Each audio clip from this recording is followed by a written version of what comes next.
Welcome to Unscripted Gaming. My name is Josh. My name is Mike. My name is Stan. We're back. It's been a few weeks. Josh was on vacation, and then Josh got sick.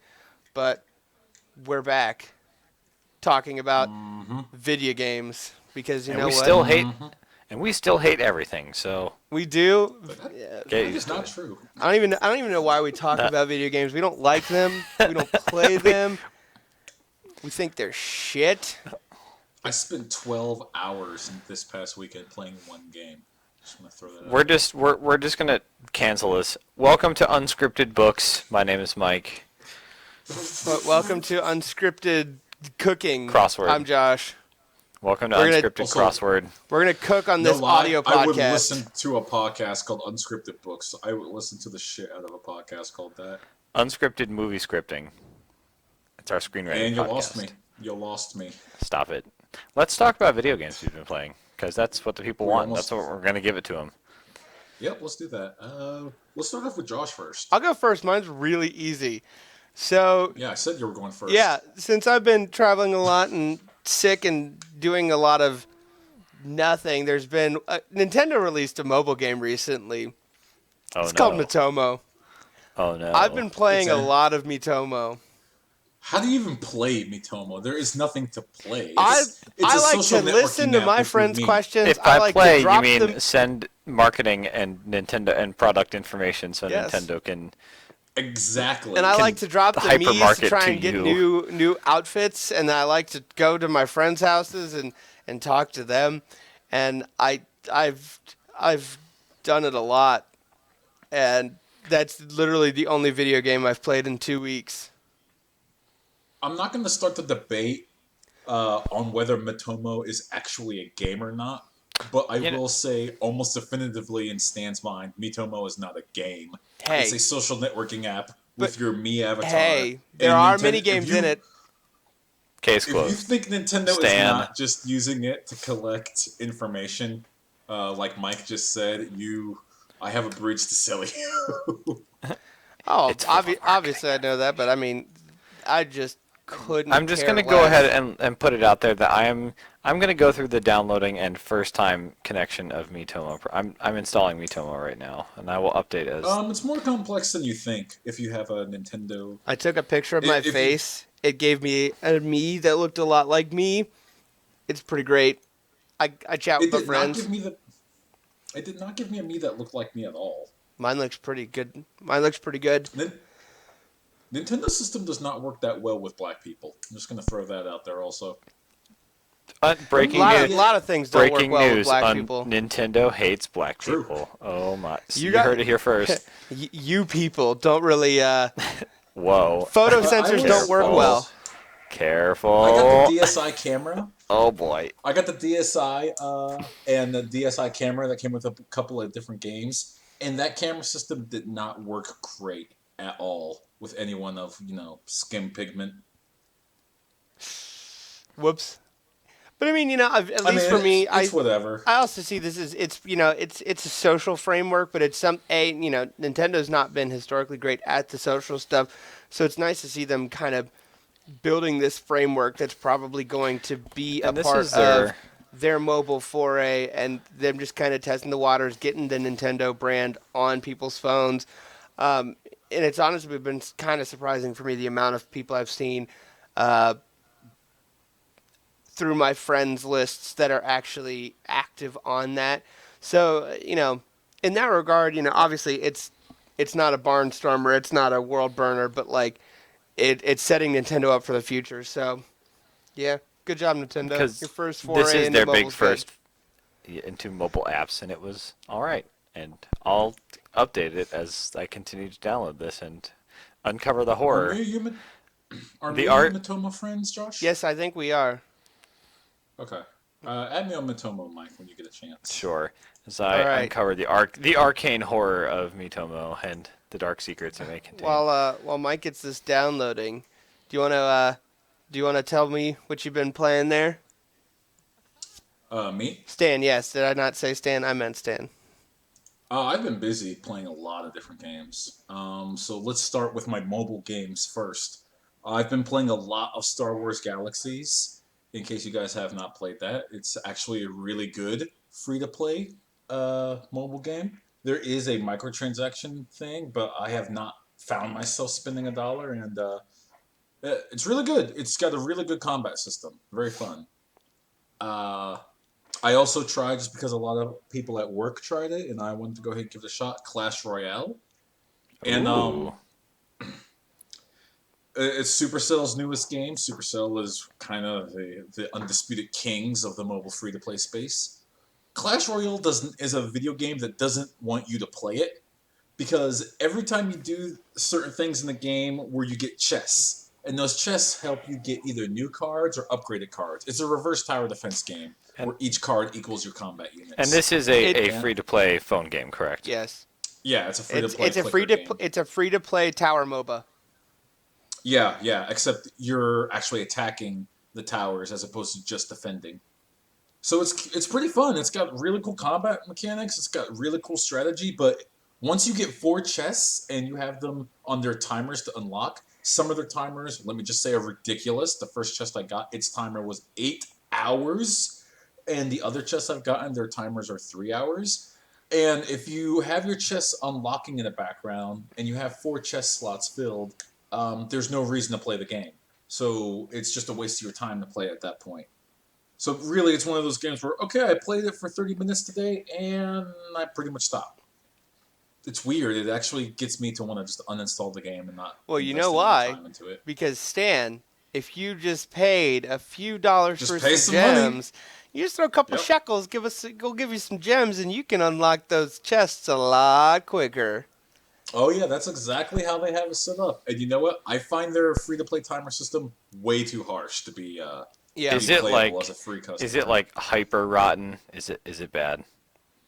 You get hit with the free-to-play timer bat right after you're done with the tutorial. It's like, here's your new chest. Bat. Okay, there's your chest, and Welcome that to chest our is going to game. be 8 hours to Whap. Give unlock. us some fucking You want to money. unlock it? Throw some gems at us. You can unlock the chest from here on out. But otherwise, what you doing? Put the game down. Go play something else. Welcome to our game. Bap. It's one of those things where I hear really good things about the game and about the gameplay, and people legitimately think that it is a good game. It's not just like It is a good game. It's not just like it's a Skinner box and you've got the mobile trappings and it makes you want to play it because of XYZ. Like, it's a good game. It's just you can't play it as much as you want to because you're a sane person and you're not going to continually put that much money in to put the chest in. Yeah, you may put in a little bit at some point, but you're not one of those people I who's going to don't- continually put in $5, $10 to keep opening chests at the rate at which you would normally play that game. I mean, don't get me wrong. I've definitely monetized some free-to-play games before. But, you have to offer me a lot of gameplay before you catch me with the free-to-play thing. Like, biggest example, League of Legends. Yeah, I monetized a lot in that game, but I can play that game for free for years and never have to spend a dime in that game. So it just kind of Yeah, their works free-to-play out. trappings don't prohibit you from playing for a long time. Now, granted, you can make the argument that the Clash of Clans doesn't prohibit you from playing, but there's no incentive to because you're not progressing. Exactly. Exactly. I mean, that's one of the reasons why I haven't downloaded the game is because I know I'm a weak man with no willpower, and I would just buy Well. gems. That's a reason, all right. Yeah. If you are unable to say, you know what, I'm not just going to spend money here, then yeah, I get you. I mean, it's Um, just $250, guys. It's okay. I beat XCOM 2 over last weekend. That game's punishing. That game doesn't care about you. It doesn't care about your time. It doesn't care about how much work you put into raising your troops. That game just does not care. That's Oh, probably did you build up a personal narrative around this character who's about to get clocked? Well, too bad. So, I don't know if this was present in XCOM 1, I honestly forget, but in XCOM 2, if one of your soldiers dies, you get to write a eulogy on their memorial wall. Oh, boy. And so I always take it to an extreme when I write the Oh, eulogies. daddy boy. I will write, like, My last troop I lost was a grenadier, and he missed an 80% hit chance, and that was going to save his life if he didn't miss. Well, So he missed 80% with a giant effing machine gun. Deserved everything he had coming to him. yeah. Come on now. Brutal. Come on now. Hey, if he 80 wasn't as shit, he'd still be alive. So It's true. Sometimes you got to take life into your own hands. And fate dealt him a harsh card. You just got to ask him if he wants it or not, and I think he proved to us all that he didn't want it. I could have scum saved and saved his life, but I was like, nah, this one stays. He had his chance.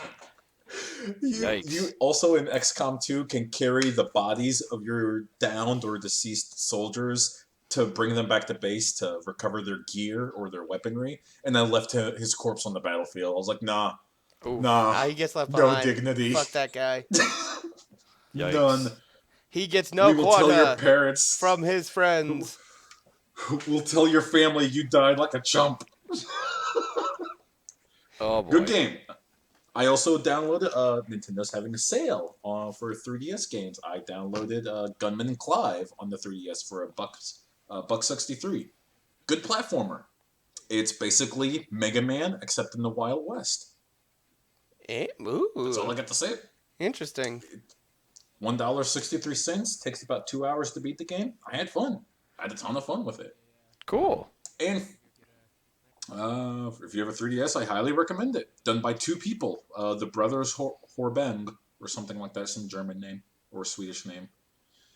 And finally, I just before we start recording the podcast beat Tomb Raider 2013, the definitive edition. Good game. Good video game.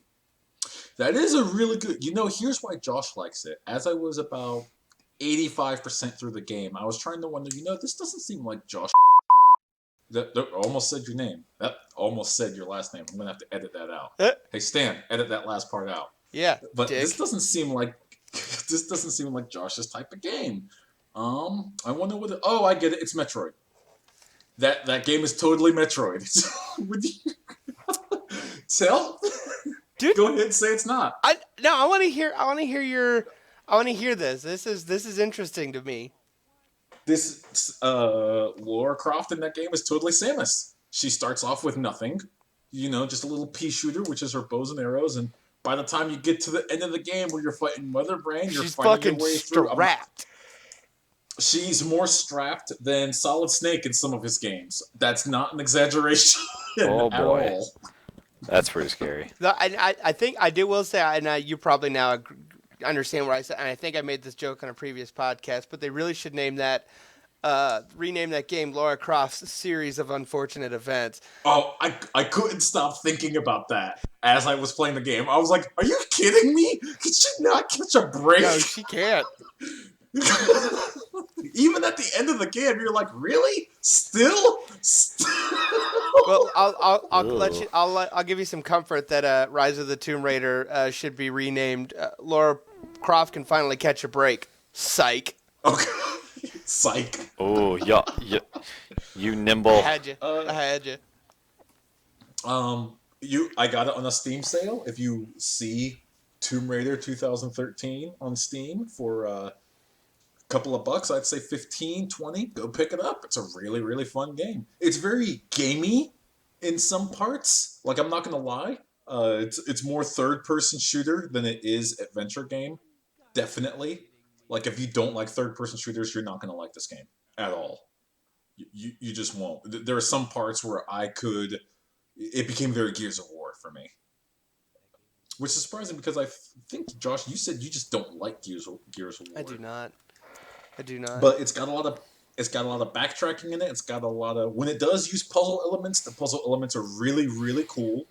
And if you like Metroid, this is totally Metroid. This is Samus without the power armor, as I was calling it by the end of the game. There's a certain point where I said this is totally the super missile. That I'm not going to spoil what part that happens in the game, but I swear when I got that part, Lara Croft says a thing, and I was like, she totally has a super missile. Yeah, it's pretty. I'd say that's fairly accurate.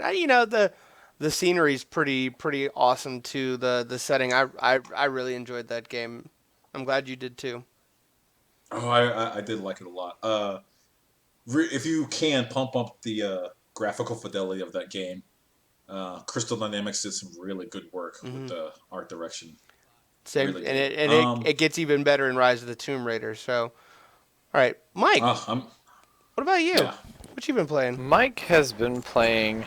The main thing Mike has been playing lately is a little game called Hyper Light Drifter. Hyper Light And Drifter. Hyper Light Drifter. It's actually a. It's not super hot. It's No, not it's not. super hot. I've still been playing super hot. It is a Kickstarter backed game from a studio called Heart Machine. They're a pretty new developer. This is the first game out of Heart Machine, but the crew's been around developing other things for a while, and it is a two-dimensional action adventure RPG, and I really love it for a lot of reasons. First of all, I mean, if you pull up a trailer for this game, you can and just watching, I mean, just a minute of it, you just see that. I mean, the game just oozes style. Like the art direction is really cool. It has, I mean, it's just a very striking and very. Oh, that's definitely Hyper Light Drifter. It's a very unique and very You awesome to can't you look can't at style. you can't confuse it for anything else, really. Exactly, and it's a really enjoyable and kind of interesting aesthetic. I mean, in terms of the score, it's done by someone named Disaster Piece who did the soundtrack for Fez, and the soundtrack is marvelous. It does such a good job of playing into the different zones you're in and evolving as the action picks up, and like it just transitions so well from one area to the next. Like it just feels it meshes. It's excellent. Um, Can we and talk about its Kickstarter when you're done? Yeah, we can. But and then just in term, so it's a pretty kind of fast-paced. You have a sword. You're dashing around. You're usually kind of faced with like an overwhelming amount of enemies on the screen. And it feels really fun. So when you have this chain of, okay, I have to sword slash this guy twice before he hits in, so I have to dash away, dash back in to hit him. Do double chain dash over here to shotgun this guy, throw a grenade this way while dodging all these traps and platforms that are falling while like this soundtrack is just pumping. And when all of that's firing, I mean just the gameplay itself, like it's it's really fun, and it feels really good when you clear a room and just like you had a plan of how you were going to do it. Because there are some parts of this game where it's like, okay, the first time you get into a room, it's like, okay, that's really hard. But you just take it. I mean, it's kind of similar in Dark Souls in that you just have to have. I mean, you kind of have to have a patience and just learning. It's hard to just brute force going blind a lot of times, but as you kind of develop a strategy and apply it, and when you execute it perfectly, it feels really good. So to have that really awesome gameplay on top of this game that has an incredible art and sound, and I mean, just the storytelling itself, there isn't a ton of story, but what's there is done really well through the environment and is really interesting. It's a really cool game, and I think it's honestly, I think, one of the best games I've played this year so far. I love this game, Bold and bold claim from. it's absolutely worth a look. That's awesome. Nice. Um, so I wanted to talk about its Kickstarter real quick. It was because anytime we have a Kickstarter game that we talk about, I feel we would be remiss to not talk about a little bit of the dev cycle of the game. The Kickstarter launched in September of 2013 with a promised release time of June 2014. Obviously, since the game came out about a month ago, we clearly missed that deadline. Yeah, that was probably a little lofty on their part. A year away. Yeah, just no, it's more than a year. Well, saying if Year, they launched in 13 and they said they were going to release in 14. June of 2014. It being April, they're about 1 year and 10 months behind. That's not bad. That's not bad. It's not bad. But let's talk about the backing for this game. They were asking for $2,700. They got $645,000, so well over $500,000, destroying their goals. Yeah, that's a. I had known it was a Kickstarter. I didn't end up backing it. It was something I kind of had only really discovered last year, actually. And so, yeah, I didn't realize that they had gotten that much of a return. That's awesome. Oh yeah.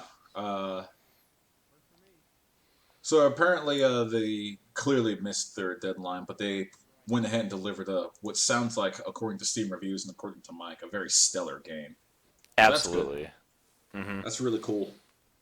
But you know what I will say is, well, while I'm just kind of looking through the Kickstarter timeline, which you can always do through a Kickstarter project, is even if they're done, you can go back to the page and look through Yeah, I'm doing that now. their updates. They look like they kept in pretty consistent contact with the community, with the backers about what they were doing, where they were in the process. So even though that they missed their their original stated window,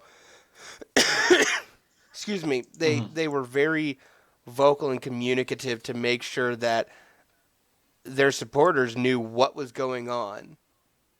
And I do appreciate that when you have a dev who says, hey guys, we know we're not going to hit our window, but we're going to talk you through every step. We're going to make sure that you know what we're doing, what's going on, and that it's always nice to see devs doing that. This just kind of remind for me in relation to a news story we have coming up later in the show. Communication can really just make or breaks everything in this industry. It really does. I mean, it does in everything, but especially in video games. Yeah. Speaking of Kickstarters, too, just a real quick update on a Kickstarter we kind of talked about at one point. Well, a FIG. The FIG for the PC version of Rock Band 4 did not make goal. It came about halfway short, so not surprising at all, but just, The PC version of Rock Band 4? Yeah, so they were trying to kickstart a PC port of Rock Band 4. Can't remember Through how much FIG,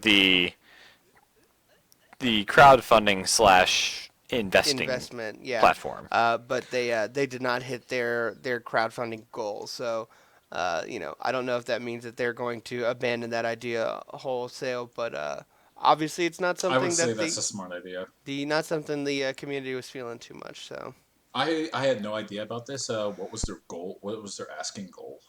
I want to say it was $400,000 if I remember correctly. Wow. For a PC port? Might have been less, but yeah, it was considerable. That's ridiculous. Money. Anyway.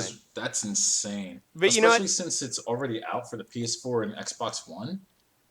Yeah. Here's my thing though.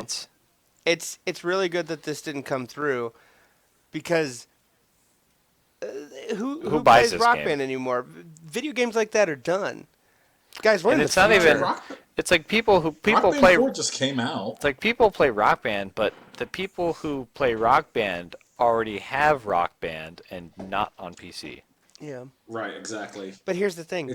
Nobody plays video games. Nobody plays normal video games anymore, guys. Because the future is now. We let this segue happen. Yes, you did. Wow. And you We tried had to all get the out of it. opportunity to stop And it. I came back. We let it happen. We just lobbed it right for him. Oh boy. Yep. VR is Just here, pulled that guys. pin, cooked it Yikes. off. Yep. Oh, man. Yep. And I'm just going to keep rolling. VR is here, guys. The future is now. All other video games are done. It's all VR. All video games must All be day. VR or Miitomo. Nothing else. Guys, I can't So, wait for the living- VR version of Miitomo. Miitomo and Gear VR. Please make it happen. As That I sounds actually, so so dumb. I have some VR commentary I would like to make, Oh yes, in do go regards ahead. because my wife recently pre-ordered a Galaxy 7, um, and so we received a Samsung Gear in for free as a part of that, which is kind of cool. So it's the only extensive time I've had with a VR platform, so I don't have any experience with like the Vive or the Oculus system. So just keep that in mind as I make my comments. But I noticed two big takeaways I had. Heresy.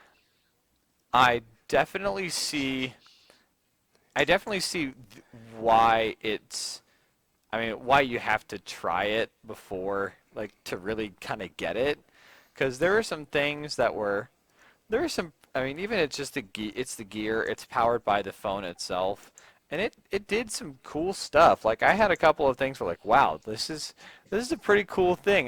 There was one that was actually, it's like an underwater thing, and you're like looking around, and there's like fish, and like, oh, it's a manatee. That's cute. And you can set. I set it to like this prehistoric dinosaur aquatic creature, and it's like swimming around, and then all of a sudden it was like behind me, and I looked, and it was like right there. I was like, ah, and I like ripped the headset off my face. I was like, whoa, that was like that was like an intense VR experience. Like, whoa, like that's crazy. Um, so I think, I mean, I definitely like get like, I mean, it was cool. It was a pretty cool thing. It The changed him. problem here, the problem is just like it's cool, but I also haven't really messed around with it in a week. And I mean, And we there it might is. It's a gimmick. see. That's the thing. It's like, I mean, I just we've been looking at some of the other games, and it's just hard to imagine. You know, what kind of staying power does VR have? I was just in comparison to a couple things. I was thinking, you know, how many VR games are going to end up on websites, you know, top 10 list at the end of the year? What does a $60 VR game look like? Is that something we'll ever see? Are VR games going to have like, I mean, are they going to be priced like apps on the App Store where there's a, like, you can't have something above like $4 if you want to make any money, just because the nature of that. And it just, you know, I mean, it was cool, but I was just like, okay, I'm ready to go back to my 2D video games now. So, in term, it's just it has this real big like it has this real big kind of. I mean, it more. So, I kind of thought this way before, but more so that I've experienced it. It's really cool. I enjoyed what I've done, and I can't wait to get my hands on some of the more interactive stuff. But it's just for me, it's hard to see, you know, what kind of. I mean, what kind of future it has when we haven't quite learned how to make truly compelling experiences that are just like, okay, this is something that isn't just, you know, look, I can, you know, wave around a lightsaber. It's something really compelling that's like this is something long lasting and can only be done effectively. This story and this gameplay can only be done in VR. I don't So know if you're we're not at that. sold on that yet. I, I I'm sold on I guess like the demo, like the, oh, okay, there's something cool here, but I Yeah. just don't know. I mean, it hasn't, I guess it hasn't really turned me into sort of a day one buyer of any of these systems, and I'm just The only game I oh go ahead, please finish. and I guess just to wrap up here, I just don't know. I mean, what kind of conversations are we going to be having about VR in, let's say, 2 years from now? What do VR titles look like then? I mean, we've already gotten the Wii Sports out of the way. We've already gotten the like that kind of, you know, caliber of launch. That, The you know what Game I? Central games. Yeah, you kind of like that kind of like your first wave of like, oh, here VR, you know, look at thing, like those kind of I disagree with you. I don't think we've pretty gotten those elementary games out the stuff. way yet. Yeah, We haven't that's what gotten I'm saying ultra here, Stan. gimmicky Is games that yet. that's what I'm saying, Oh, Stan? okay. Is like what is so once we get those out of the way, you know, Yeah, yeah. what do VR games look like in 2 years and 3 years? That's going to be the big question. Okay. Well, I mean, it's really going to depend on what sells. Mhm. You know, what games do the people who have these early headsets, what are they buying? What games are really grabbing them? And I think you're going to see a lot of the early market. You're going to see a handful of games that are really doing experimenting, trying to push what you can do in VR. And then you're going to have a lot of games. And you're going to have the rush like the Wii U to try and capitalize on that market that the companies perceive that those customers want. But I think I'm a little more optimistic than the two of you are.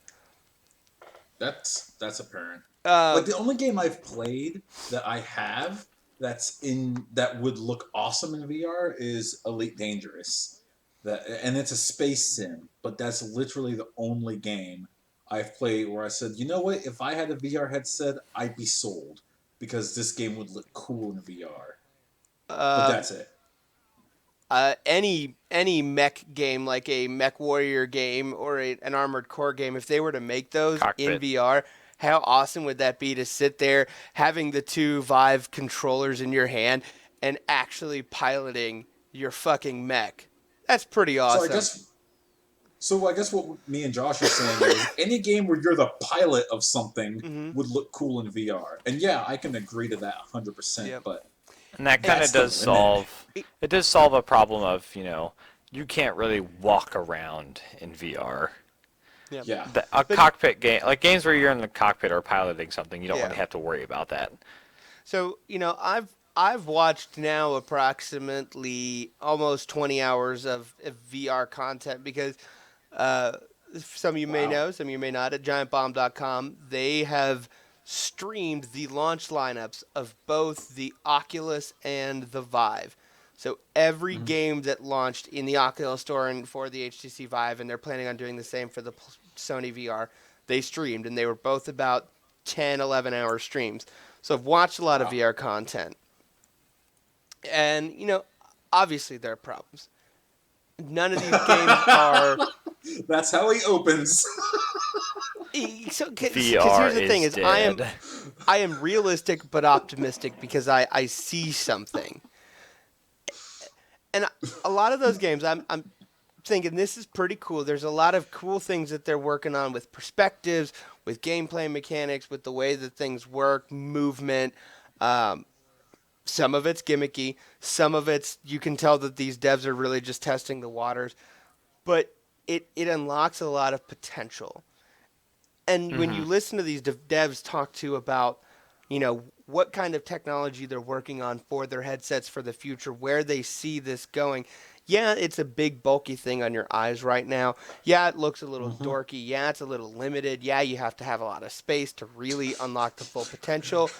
You're But just selling me on this. here's the thing: there are non-gaming applications where this is going to be huge, and in a few years, where they're with this hardware, what they're going to be able to do with kind of working in things like the Microsoft HoloLens are doing with augmented reality and working that augmented reality into virtual reality when they get these headsets down to something that look just like regular glasses, which they will do because we've seen the advances that they've made in technology in just a short amount of time. The way that game devs learn motion stuff with things like the Wii and very rudimentary levels that they're using in the Vive with these touch controls to do some really Hmm. interesting things. It's not where we are now, and obviously, I don't think this is. These kits aren't meant to be for the mass market. These aren't for every consumer. This is a first generation hardware.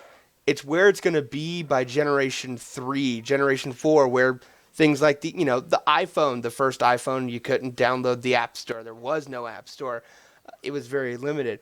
But by iPhone 3, iPhone 4, they had really honed in on what that product Yeah, was. they had completely changed Yeah. what that thing was They're going to for. they're going to work in I disagree more with you, but I'll get to that. they're going to work in more camera stuff that sees what's around you, and they're going to make it so that you don't have to be as plugged in. They're going to the computing is going to get more efficient so that they know how to render everything properly. In a few years time, it's going to be big. They're going to be able to do a lot with it. Now, I don't think it's going to be the way we play all of our video games. I don't even think it's going to be for everybody. But I think it's something that is going to be here for a long time as an option, as something that a good number of devs will use and utilize.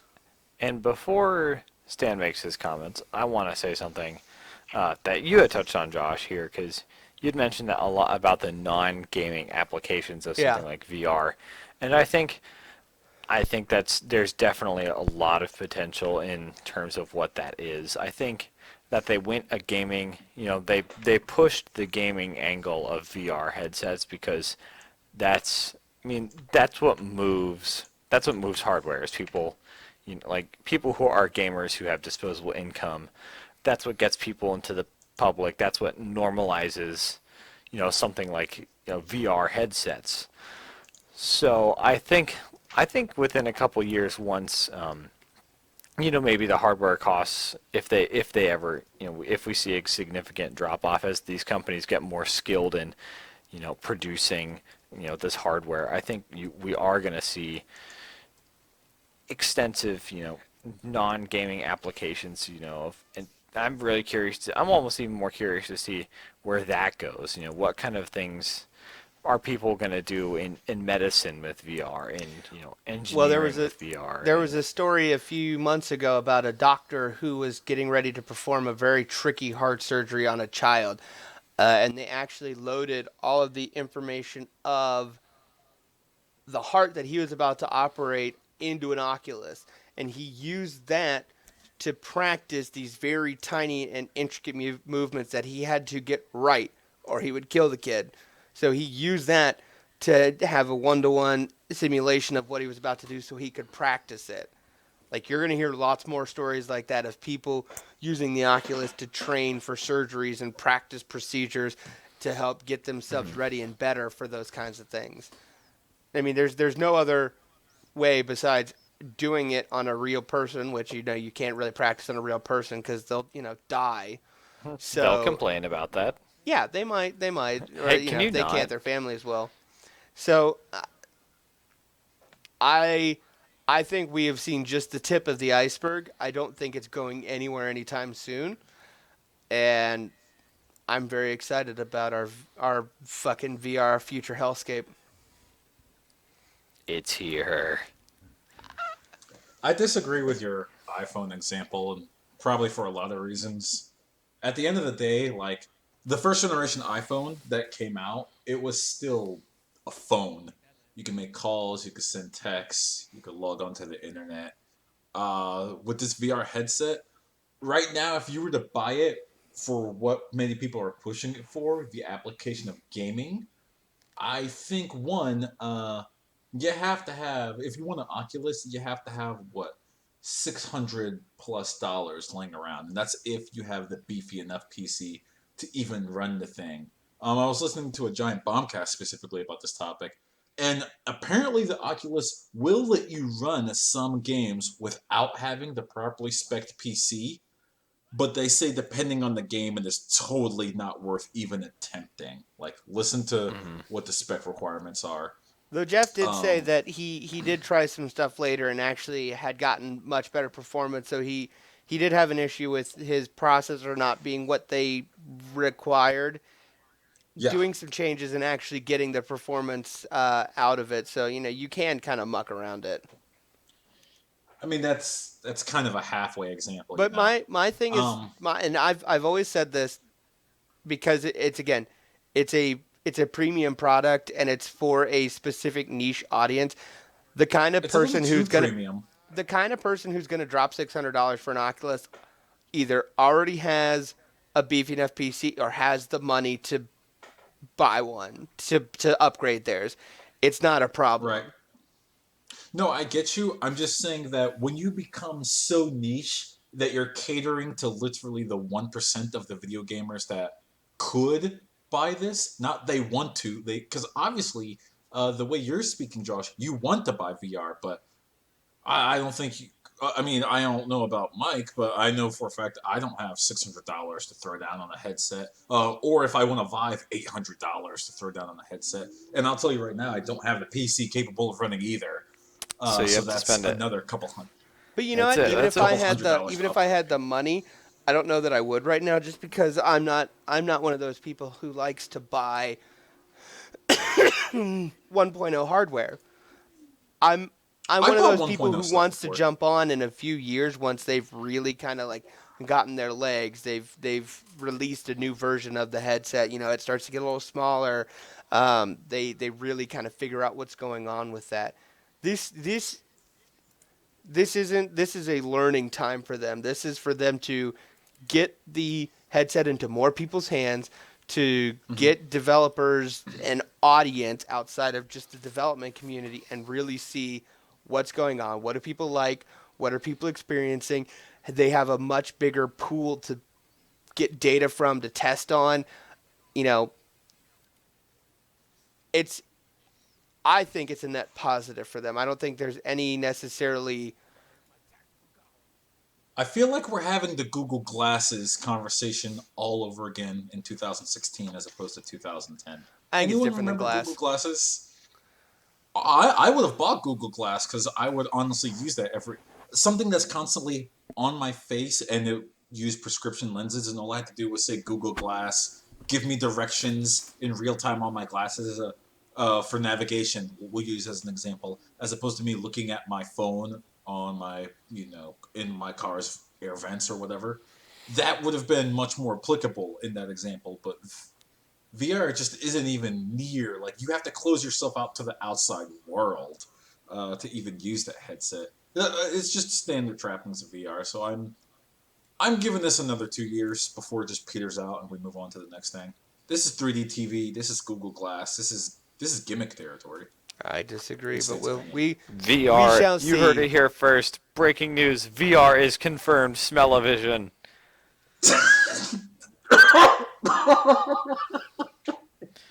If we hit 1,000 subscribers, we'll mail out Unscripted Gaming Scratch and Sniff. We'll make it happen. we'll, Actually, we'll please, do our damnedest. we'll It'll be look into strawberry. it. We'll look into Yeah, it. This I sustains promise I'll me. look into it. Let's move on to the next topic. Go ahead, Scrap. Josh. Do your segue. Let's get that out of the way. So, Final Fantasy did some announcements recently. Square Enix did some announcements recently. Sorry about Final Fantasy. Yeah. Okay. Um, Yeah, that was a good segue. You know it was a what? It normal was segue. to the Yeah. point. Yep, yep. But so they announced some information about Final Fantasy 15. There's a beta demo out right now that's really weird. I don't understand it. But they've announced the release date of September 30th. Um, Mhm. and there were some rumors going around about some interesting figures about Final Fantasy 15, because we've all know Final Fantasy 15's been in development now for about the last uh, 10 decades or so. Um, 10 decades. Okay, I think you missed one of the words there, but go on. I changed years to decades, whatever. It feels like that. Um, That's fair. That's fair. some reports seem to indicate that Square needed to send 10 million copies of Final Fantasy 15 to recoup their investment in the project.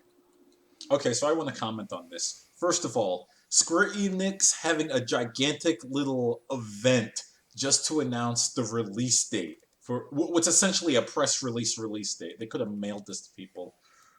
I think that's a little bit much, in my opinion. That's a little bit too much.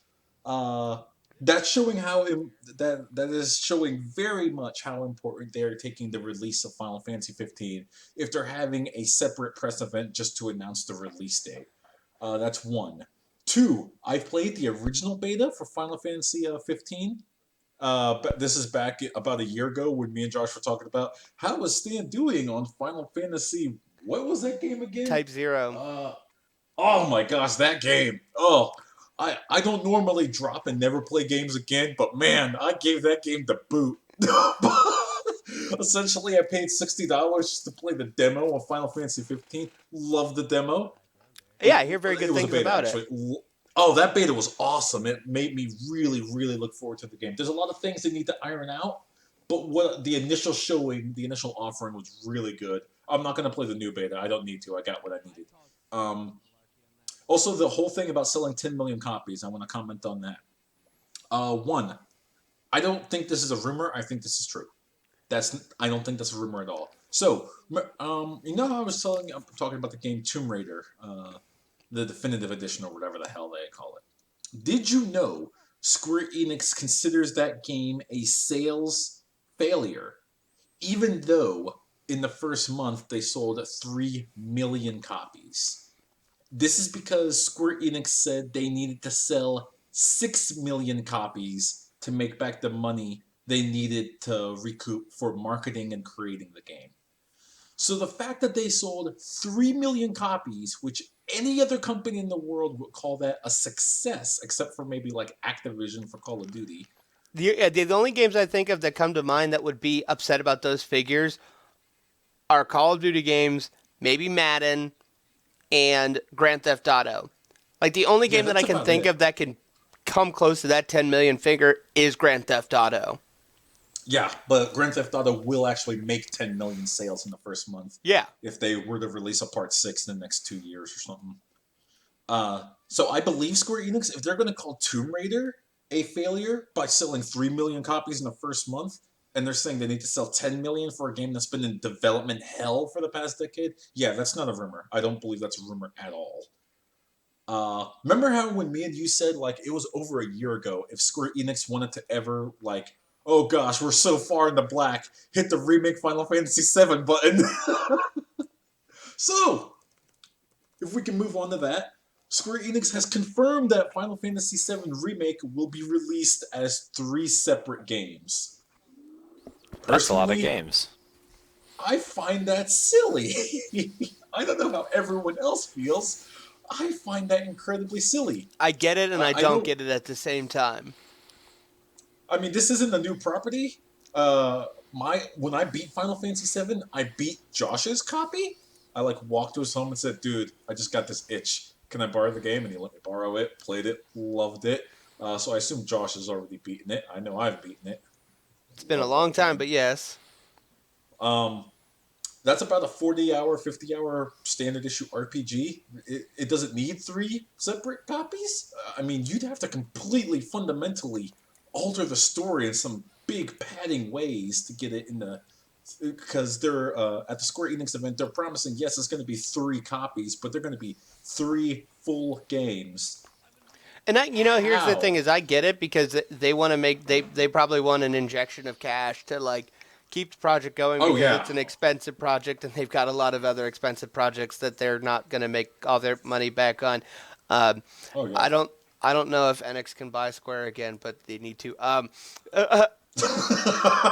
But here's my thing: is they're not going to get that from me because I'm going to wait until all 3 copies are out to play it. Because I don't know I'm about you, not. but when I play a big RPG like that, if I take any sort of break for any sort of period of time, I'm gonna forget what the fuck I'm doing. So either they better It's have a Final Fantasy really VII. You know what's going on. yeah, but even then I'm gonna be like, fuck, where am I at? What am I doing? It's been a long time since I've Yeah. played through the game, so I'm gonna forget things unless they do a really good job of re-onboarding you and getting you started up again instead of just saying, okay, here's where you left off, now go. Yeah. People are gonna be pissed. They're gonna get Um, they kept comparing it to Final Fantasy 13 and how that had a part 1, part 2, and a part 3. But I don't like that example because here's the thing about Final Fantasy 13. One, it's a really bad game to compare to anything. because it's a bad Period. game. Yeah, the first one's a really awful game. The second one isn't too abhorrent. The second one's actually playable. I will say I did beat that. But the first one took 70 hours, and it didn't need to take 70 hours. The second one took 25. I didn't bother with the third one. I just can't be bothered to play the third Final Fantasy 13. And I think that's how a lot of people might feel about coming to end of Final Fantasy 7 Remake, unless it's really, really good. So here's hoping. Here's what I predict. Each copy, Final Fantasy 7 Remake 1, Final Fantasy 7 Remake 2, oh, it's horrible. Final Fantasy 7 Remake 3, God, that's so bad. Each one is going to be 25 hours to 20 hours each, and everyone's going to feel slighted. That's how Stan predicts it. Yep. And, all I see is Square saying, hey, we've got this game that's going to need to sell 10 million copies for us to recoup our costs, and we're probably not going to make a PC port. Maybe we will, but it's going to be different. Actually, no, I don't know.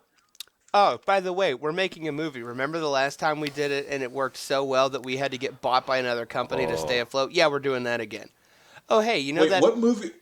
What movie are you talking about? Are you talking about Spirits Within? Yeah, Spirits Within was such a financial... That's why Square had to sell to Enix, because they lost so much money on that project. Am I the only one that saw that movie? I saw it. Yeah. Wasn't very good. Yeah, you are. Okay, so Josh saw it. It was the same screening. You guys were in the same theater. It's the only explanation. Yep. We gave them if all if that $12 movie they didn't made on have- that movie. I saw it on. I saw the DVD of it. If that movie didn't have the words Final Fantasy in it, if they just called that movie Square Presents The Spirits Within, would have been a fine movie. Because it had the words Final Fantasy in it, it was a disastrous movie. It's kind of like if they called it Super Mario: The Spirits Within. That's how much relevance that movie had to the game. So, But the Final Fantasy VII Advent Children movie, that was a fine movie. It wasn't bad. Just saying. I'm saying that in the next 2 years we see Square Enix get bought by somebody because they're gonna need some help. They are bleeding money. It has been much rumored that if Final Fantasy VII and 15 don't make massive amounts of money, Square Enix will not be a company in Also, the next 2 to 3 years. Real quick mention, because this reminded me, speaking of Final Fantasy 11, as of March 31st, 2016, so the end of March, the Final Fantasy 11 servers for the PlayStation 2 got shut down, which means the last online servers for the PlayStation 2 have officially gone offline. So the PlayStation 2 online service in PlayStation 2 as is now officially out of life. So it took till March 31st, 2016. Are you telling me that the PlayStation 2 servers are no longer functioning? They are no longer functioning. So we can assume that games that use the online services of the PlayStation 2 will no longer be able to operate because the servers are down permanently. Correct. Okay. Where are you going with this? I'm wondering. I just want to be sure that everyone knows that the PlayStation 2 servers have been taken down. Pour some out for the homies. Yep, pour some out. It's been a long time, and the fact That was an okay game. the fact that they Final were Fantasy still running 11. those servers until March 31st, 2016 kind of blows my mind a little bit. But I had no idea. I Yeah. couldn't have told you that. Final Fantasy 11 still has a decent following, Yeah. surprisingly, especially in Japan. I just didn't know they were still playing. Some of them were still playing on PlayStation 2, apparently. So, yeah. Yeah. But we can now finally call the official timestamp end of date, end of life of the PlayStation 2. Or at least the online servers. Yeah. The console is still great. I mean, obviously, yeah, but there's no more games, and now the online servers are gone. So, Yeah. I want to talk about something that Mike can contribute, if you don't mind if I segue into this. segue better. But yeah, I'm ready. There's no segue. I'm ready. Let's do I it. want to talk about Namco for a little bit. Now that we're talking about, let's switch gears to a different Japanese company. Namco's Japanese, aren't they? I feel embarrassed. I don't know. I believe they are. I'm going to go with yes. And we're going to talk, I'm assuming that we're going to talk about, with the American launch of Dark Souls 3 just a few days away, we should talk about how the wackiness that has already transpired with the early launch of Dark Souls 3. There shouldn't have been an early launch. I That's Stan's opinion. So just to bring everyone up to speed, so Dark Souls 3 traditionally it's been released as close to simultaneously worldwide as possible. Um, and just That's with the most games nowadays, honestly. Yeah, and just with the nature of those games, there's a lot of mystery in the world. There's a lot of kind of there's just kind of just a general air of mystery about how how certain items work, locations, just the nature of the story, the environments. Just it's all kind of shrouded in secrecy, and um, it's been something that this is just kind of one facet of this whole situation here, but I think to have such a big gap between the release of the Japanese version of the game um, and the American and other regions version is, it's frustrating. It's because part of the some of the best parts about Dark Souls are like the camaraderie of everyone on the forums. Like, holy crap! Did everyone like see this thing that's in this region that if you go here and fight this, then this happens? Like, is everyone kind of piecing all that stuff together? Like the story. Like, I saw this item that said this thing, which means this character was actually doing this. So putting all of that puzzle together as a community simultaneously is really fun, and it's one of the reasons why Dark Souls is that franchise is so special to me. That's such a great experience. So to have just a lot of that information, because a lot of copies were sent out to streamers. This international the international, it's just, this, we haven't even gotten into the full nightmareness of this, but just to have pretty much all of the information about the game already out there. I've been pretty good about, dodging a lot of the spoilers. And I think between my close-knit group of friends, we'll still be able to have that kind of similar experience. But it's just, it feels like kind of that, like there's a little bit of magic that's been kind of taken away, which is, it's not the end of the world, but just like like you had something that a lot of people in the community really valued, and you kind of took that away from them, Bandai Namco, and that's frustrating. And Yeah, and this is just like more, more things. That's just one kind of facet, because From Software, the developers of Dark Souls, are independently publishing it in Japan. Bandai Namco is managing the American publishing of the game, or at the outside of Japan publishing. And it's just, there's been so much confusion in the messaging of, the Japanese version came out, but it had full English text, and then some versions of the game had multiplayer, but the international version, which is not the Japanese version and not the American version, that wasn't fully updated, but the ones that went out to reviewers and some early streamers went out. But then Bandai Namco, even after they released the whole game to streamers, asked streamers to, hey, don't stream this anymore, because please don't, which is Well, yeah, and ludicrous. that's what I thought was weird, was when they started telling people to not stream the game, and then they were like, by the way, don't go buy the Japanese version, you international customers, because the Japanese version isn't feature complete. It's not done yet. So then why sell it? It's the international version was the one that was not feature complete. The Japanese one that launched on March 24th, it was feature complete. But it's just, the point is that just all this, it's so confusing. You have all these spoilers coming out. That's really kind of taken away a lot of this magic, and just, the messaging about all of this has just been horrible. So it's just like, wow, I just want to. It's ridiculous. It's not to be like, I say this all the time, but it's 2016. Like, why is what really? The days of doing staggered releases like that they're just over. Don't do it. They've been over since 1992, when Sega did a full launch of Sonic the Hedgehog 2. That's when the world discovered, oh, we could do international releases and it's not too difficult.